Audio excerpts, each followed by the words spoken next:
বর্তমান সচিবালয়ে যেখানে আছে তা জনাকীর্ণ, ভবনগুলো দেখতেও কদাকার। এখানকার বিভিন্ন সুবিধা ও ব্যবস্থাপনা নিয়েও প্রশ্ন আছে। এ অবস্থায় সচিবালয়ে সরিয়ে নেওয়া যায় কিনা তা ভেবে দেখা হচ্ছে। আর এমন মন্তব্য করেছেন পরিকল্পনা উপদেষ্টা ডক্টর ওয়াহিদ উদ্দিন মাহমুদ। জানালেন, জাতীয় নির্বাচনের তফসিল ঘোষণার পরও উপদেষ্টা পরিষদ ও একনেক বৈঠক হতে বাধা নেই। কয়েক মাসের ব্যবধানে অগ্নিকাণ্ডের বড় দুটো ঘটনা দেখল বাংলাদেশ সচিবালয়। এতে কারো মৃত্যু না হলেও স্পষ্ট হয়েছে কোথাও না কোথাও অগ্নি নির্বাপনে বড় গাফিলতি রয়ে গেছে সরকারের এই নার্ভ সেন্টারে। তার উপর একাধিক পুরনো ভবন, তার সরু করিডোর, এখানে সেখানে ছোট দোকান, চারদিকে মানুষ আর গাড়ির ভিড়, সব মিলিয়ে এমন পরিবেশে প্রশাসনিক কাজ চালানো বেশ কঠিন। সোমবার এসব উদ্বেগ উঠে আসে জাতীয় অর্থনৈতিক পরিষদের নির্বাহী কমিটি একনেক সভায়। প্রধান উপদেষ্টার উপস্থিতিতে তখন আলোচনা চলছে সচিবালয়ের অগ্নি নির্বাপন ব্যবস্থা ও ২১ তলা নতুন ভবন নির্মাণ নিয়ে। এমন ব্যস্ত এলাকায় প্রশাসনের প্রাণকেন্দ্র থাকা উচিত কিনা তা নিয়েও প্রশ্ন তোলেন অনেকে। উঠে আসে শেরেবাংলা নগরে স্থানান্তরের প্রসঙ্গ।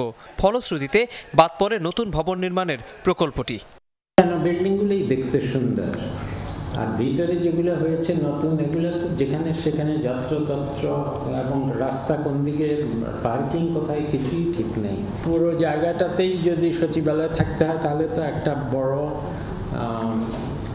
নকশা থাকতে হবে যে আমরা কোথায় কী চাচ্ছি, মাস্টার প্ল্যান থাকতে হবে। আর তার থেকেও বড় কথা হলো যে এখানেই সচিবালয় থাকবে কিনা আমরা আরও বড়ভাবে চিন্তা করি না কেন। পরিকল্পনা উপদেষ্টা জানান, সরকারি কর্মকর্তাদের অনেকেই প্রকল্প পরিচালক হতে চাইছেন না। কাজে আগ্রহ কম ঠিকাদারদের। তারপরও নির্বাচনকালীন সময়ে নিয়মিত কাজ চলবে। নির্বাচনী সময় আসার যখন যত কাছে আসছে তখন কিন্তু অনেক অনুরোধ আসা শুরু করেছে যে স্যার এই জায়গার প্রকল্পটা, এই জায়গার প্রকল্প, এগুলা কিন্তু এই প্রকল্পগুলোই আমরা দেব না।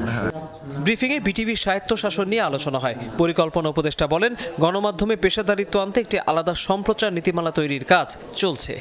বিটিভিকে কি বিবিসির মতো করা যায় কিনা, যে সরকার কি বলে না বলে তাতে কিছু আসা যায় না। এখানে এমন মানুষরা থাকবেন বোর্ডে যারা স্বনামধন্য